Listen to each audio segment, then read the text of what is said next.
হঠাৎ করেই শহরে একের পর এক মানুষ মারা যেতে শুরু করলো।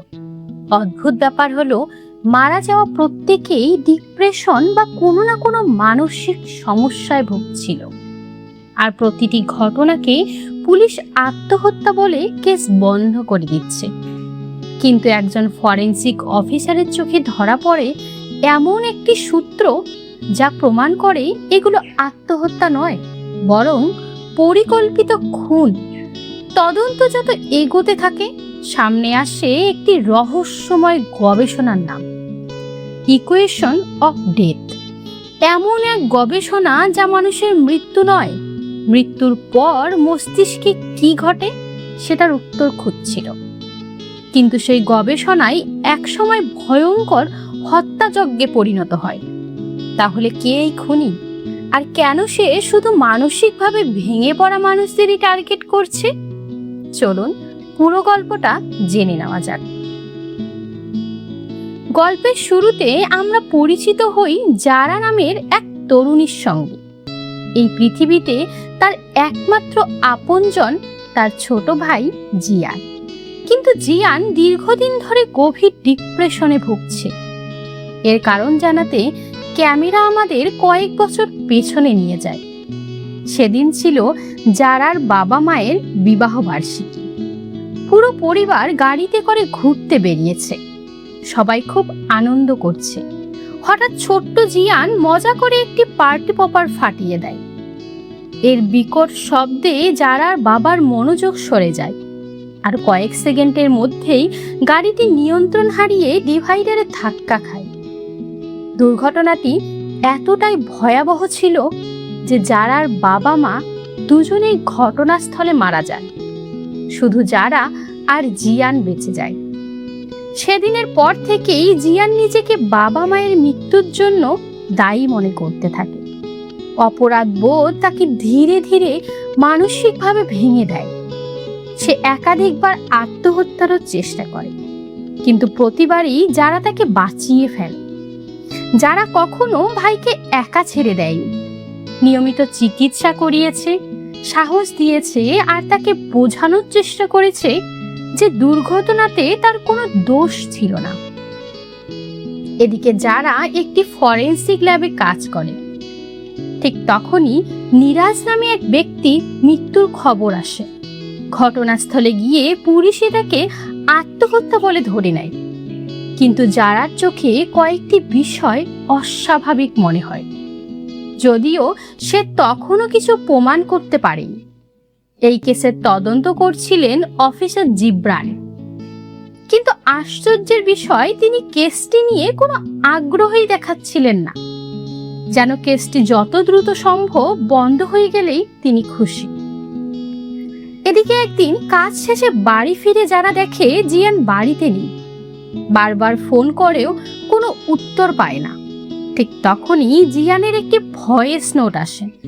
সে বলে, আমি সালমানের পেট শপে আছি, একটু পরেই বাড়ি ফিরব। যারা সঙ্গে সঙ্গে সেখানে যায়, কিন্তু সালমান জানায় জিয়ান কিছুক্ষণ আগে এখান থেকে বেরিয়ে গেছে। তারপর থেকে জিয়ানের আর কোনো খোঁজ পাওয়া যায় না। সারা রাত খোঁজাখুঁজির পর যারা থানায় নিখোঁজ ডায়েরি করে। সে পুলিশকে স্পষ্ট জানায় তার ভাই মানসিকভাবে অসুস্থ, তাই সময় নষ্ট করলে বড় বিপদ হতে পারে।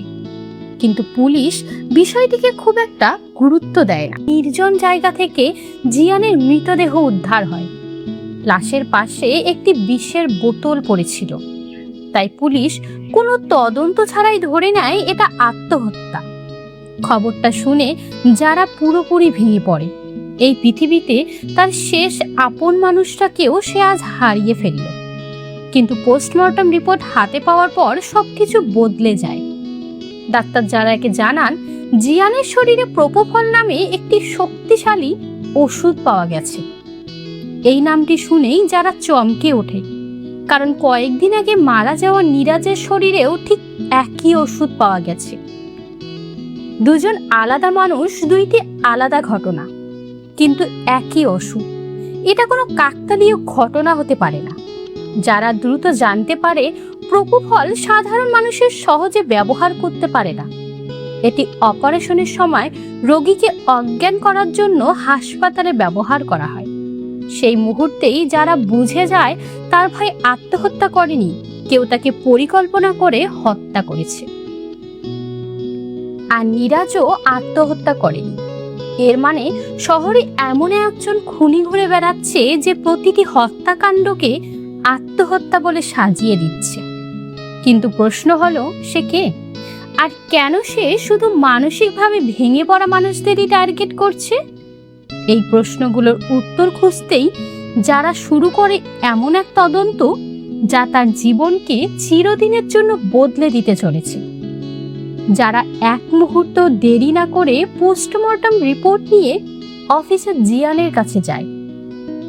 সে রিপোর্টটা সামনে রেখে বলে, নীরাজ আর আমার ভাই দুজনের শরীরে একই প্রোপোফল পাওয়া গেছে। এটা আত্মহত্যা নয়, বরং পরিকল্পিত খুন। কিন্তু জিব্রান বিষয়টিকে গুরুত্ব দেয় না, তার কাছে এটা শুধু একটা কেস। তখন যারা রেগে বলে, আপনি যদি এখনই তদন্ত শুরু না করেন তাহলে খুব শিগগিরই আরো মানুষ মারা যাবে। জিব্রান কোনো উত্তর না দিয়েই চলে যায়। আর ঠিক পরের দিনই যারার কথাই সত্যি হয়ে যায়। শহরের অন্য প্রান্ত থেকে এক তরুণীর লাশ উদ্ধার হয়। পুলিশ আগের মতো এটাকেও আত্মহত্যা বলে ঘোষণা করে, কিন্তু পোস্টমর্টম রিপোর্টে আবারও পাওয়া যায় প্রোপোফল। এবার যারা নিশ্চিত হয়ে যায় শহরে একজন সিরিয়াল কিলার ঘুরে বেড়াচ্ছে। সে সরাসরি পুলিশের বিরুদ্ধে আদালতে মামলা করে। আদালতে 3টি পোস্টমর্টম রিপোর্ট দেখিয়ে যারা প্রমাণ করে 3 জনের মৃত্যুর পদ্ধতি আলাদা হলেও শরীরে একই ওষুধ পাওয়া গেছে, তাই এগুলো আত্মহত্যা নয়, পরিকল্পিত হত্যা। বিচারক পুলিশের উপর ক্রুদ্ধ হয়ে বলেন, একজন ফরেনসিক অফিসার যদি এটা বুঝতে পারে তাহলে পুরো পুলিশ বিভাগ বুঝতে পারলো না কেন? এই ঘটনার পর পুলিশ কমিশনার 7 দিনের মধ্যে কেস সমাধানের দায়িত্ব দেন জিব্রানকে। এখানেই আমরা জানতে পারি জিব্রান আগে এমন ছিল না। কয়েক মাস আগে এক প্রেমিক প্রেমিকা তার কাছে প্রাণ ভিক্ষা চাইতে এসেছিল।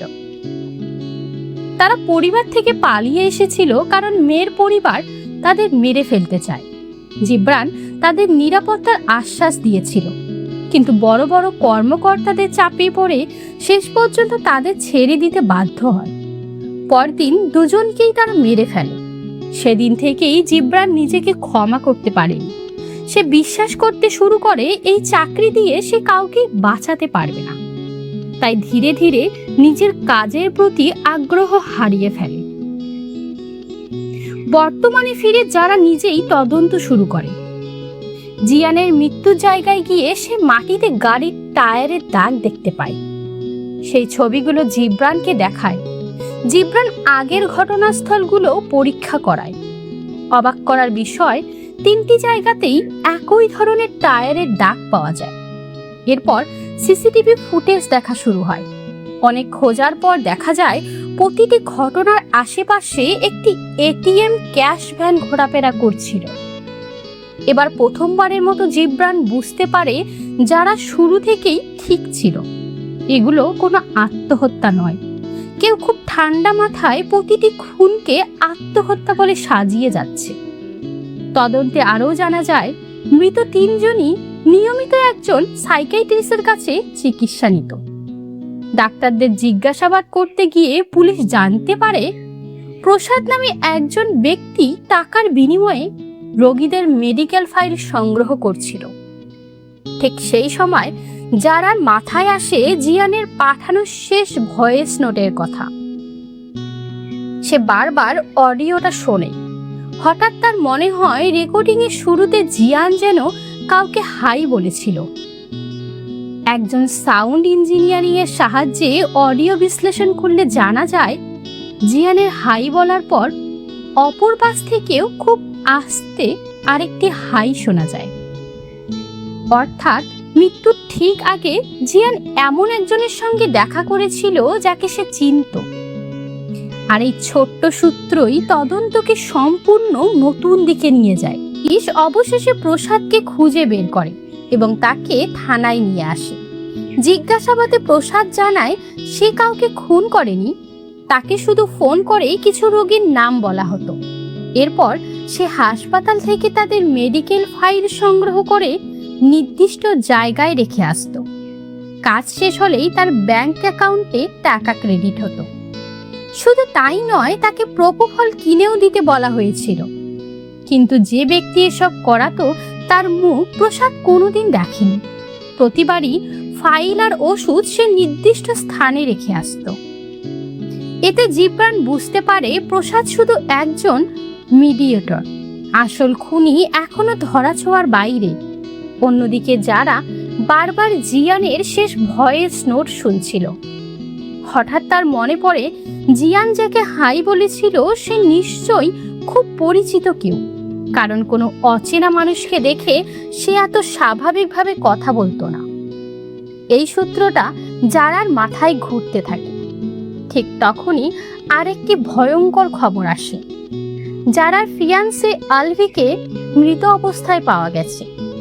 খবরটা শুনে যারা যেন ভেঙে পড়ে। কিছুক্ষণ আগেও যে মানুষটা তার সঙ্গে তদন্ত করছিল সে এখন নিজেই খুনের শিকার।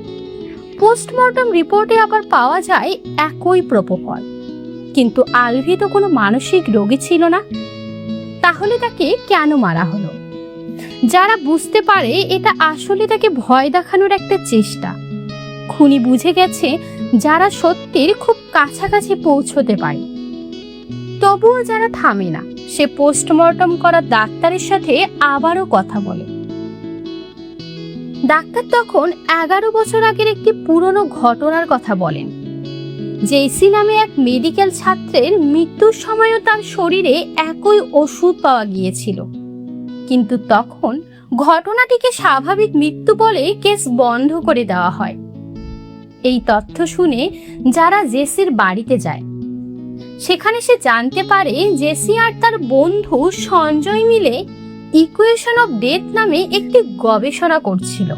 তারা জানতে চেয়েছিল মানুষ মৃত্যুর ঠিক আগে কি অনুভব করে এবং মৃত্যুর পর কয়েক সেকেন্ড মস্তিষ্ক কিভাবে কাজ করে। এই গবেষণার কাগজপত্র পড়েই যারার সন্দেহ হয় সঞ্জয় হয়তো এই গবেষণা শেষ করার জন্য একের পর এক মানুষকে হত্যা করছে। এদিকে জিব্রান প্রসাদের ব্যাংক লেনদেন ট্র্যাক করতে একটি গ্রামের এটিএম পর্যন্ত পৌঁছে যায়। সেখানে একটি নির্জন বাড়ির সন্ধান মেলে। পুলিশ বাড়িটিকে অভিযান চালাতেই একজন লোক গুলি ছুঁড়ে পালানোর চেষ্টা চালায়। সে আর কেউ নয়, সঞ্জয়। কিন্তু এখানেই গল্পের সবচেয়ে বড় রহস্যের পর্দা উঠতে চলেছে, কারণ সঞ্জয় যা স্বীকার করবে তা শুধু যারা নয়, আপনাকেও অবাক করে দেবে। পুলিশ সঞ্জয়কে ধরতে গেলে সে গুলি চালিয়ে পালানোর চেষ্টা চালায়। পালানোর আগে বাড়ির বেসমেন্টে একটি বোমাও সক্রিয় করে দেয়। বিস্ফোরণে কয়েকজন পুলিশ আহত হয় আর সেই সুযোগে সঞ্জয় বাইক নিয়ে পালিয়ে যায়। ঠিক তখনই সেখানে পৌঁছে যায় যারা। এক মুহূর্তেও দেরি না করে সে নিজের গাড়ি দিয়ে সঞ্জয়ের বাইককে ধাক্কা মারে। সঞ্জয় রাস্তার উপর ছিটকে পড়ে আর জিব্রান তাকে গ্রেপ্তার করে থানায় নিয়ে আসে। জিজ্ঞাসাবাদে সঞ্জয় একের পর এক চমকে দেওয়া তথ্য দিতে শুরু করে। সে জানায় 11 বছর আগে সে জেসি এবং আরেকজন বন্ধু মিলে ইকুয়েশন অফ ডেথ নামে একটি গবেষণা শুরু করেছিল। তাদের লক্ষ্য ছিল মানুষ মৃত্যুর ঠিক আগে কি দেখে, কি অনুভব করে এবং মৃত্যুর পর কয়েক সেকেন্ড মস্তিষ্ক কিভাবে কাজ করে সেই তথ্য সংগ্রহ করা। তাদের বিশ্বাস ছিল যদি মানুষের শেষ মুহূর্তের স্মৃতি ও চেতনা সংরক্ষণ করা যায়, তাহলে ভবিষ্যতে এর সাহায্যে একজন মানুষের ডিজিটাল চেতনা তৈরি করা সম্ভব হবে। প্রথমে তারা প্রাণীদের উপর পরীক্ষা চালায়, কিন্তু সফল না হওয়ায় জেসি নিজেই নিজের উপর পরীক্ষা করতে রাজি হয়। তারা তাকে প্রোপোফল দিয়ে অজ্ঞান করে পরীক্ষাটি শুরু করে, কিন্তু সবকিছু পরিকল্পনা মতো হয়নি। জেসি আর জ্ঞান ফিরে পায়নি। সেই ঘটনার পর সবাই গবেষণা বন্ধ করে দিলেও সঞ্জয় থামেনি। সে একাই গবেষণা চালিয়ে যেতে থাকে। আর সেই কারণেই সে এমন মানুষদের বেছে নিত যারা আগে থেকেই মানসিকভাবে ভেঙে পড়েছিল। এবং একাধিকবার আত্মহত্যার চেষ্টা করেছিল। তার বিকৃত যুক্তি ছিল, যারা এমনিতেই মরতে চায় তাদের উপর পরীক্ষা করলে সমস্যা কোথায়? জিব্রান রেগে যায়। জিব্রান রাগে বলে, মানুষের জীবন নিয়ে পরীক্ষা করার অধিকার তোমাকে কে দিয়েছে? সঞ্জয় শুধু হেসে উত্তর দেয়। এরপর জিব্রান তাকে আরেকটি প্রশ্ন করে, তোমাদের তৃতীয় সঙ্গী কে ছিল? সঞ্জয় যে নামটি বলে তা শুনে যারা যেন পাথর হয়ে যায়। আলভি। হ্যাঁ, যারার ফিয়ান্সে আলভি এই গবেষণার একজন সদস্য ছিল। আর তখনই জিয়ানের শেষ ভয়েস নোটের রহস্য পরিষ্কার হয়ে যায়। জিয়ান মারা যাওয়ার আগে যাকে দেখে হাই বলেছিল সে ছিল আলভি, অর্থাৎ জিয়ান নিজের খুনিকে চিনত। এই সত্য জানার পর যারা আর নিজেকে সামলাতে পারেনি, সে আলভিকে হত্যা করে প্রতিশোধ নিয়েছিল। তবে আলভির মৃত্যুর পরও যারা তদন্ত চালিয়ে যায়, কারণ সে বুঝেছিল পুরো ঘটনার মূল পরিকল্পনাকারী সঞ্জয়। শেষ পর্যন্ত সঞ্জয়ের বিরুদ্ধে সব প্রমাণ আদালতে তুলে ধরা হয়। তার গবেষণার আড়ালে লুকিয়ে থাকা সব হত্যাকাণ্ড প্রকাশ্যে চলে আসে। অন্যদিকে জিব্রান জানতো আলভিকে যারাই হত্যা করেছে, কিন্তু সে তার বিরুদ্ধে কোনো আইনি ব্যবস্থা নেয় না, কারণ সে বুঝেছিল যারা যা করেছে তা আইনের চোখে ভুল হলেও একজন বোন হিসাবে তার অসহায় প্রতিশোধের বহিঃপ্রকাশ ছিল। শেষে জিব্রান আবার নিজের দায়িত্বের প্রতি বিশ্বাস ফিরে পায়, আর যারা তার ভাইয়ের জন্য ন্যায় বিচার নিশ্চিত করে নতুন জীবন শুরু করার সিদ্ধান্ত নেয়। এভাবেই শেষ হয় ইকুয়েশন অফ ডেথ, একটি থ্রিলার যেখানে বিজ্ঞান, অপরাধ আর মানুষের মানসিক যন্ত্রণা মিলে তৈরি হয়েছে এক শ্বাসরুদ্ধকর গল্প। গল্পটি ভালো লাগলে অবশ্যই লাইক, কমেন্ট এবং সাবস্ক্রাইব করে পাশে থাকবেন। আর পরবর্তীকালে এরকম সব গল্পের কাহিনী জানতে চ্যানেলটিকে সাবস্ক্রাইব করে রাখবেন। ধন্যবাদ।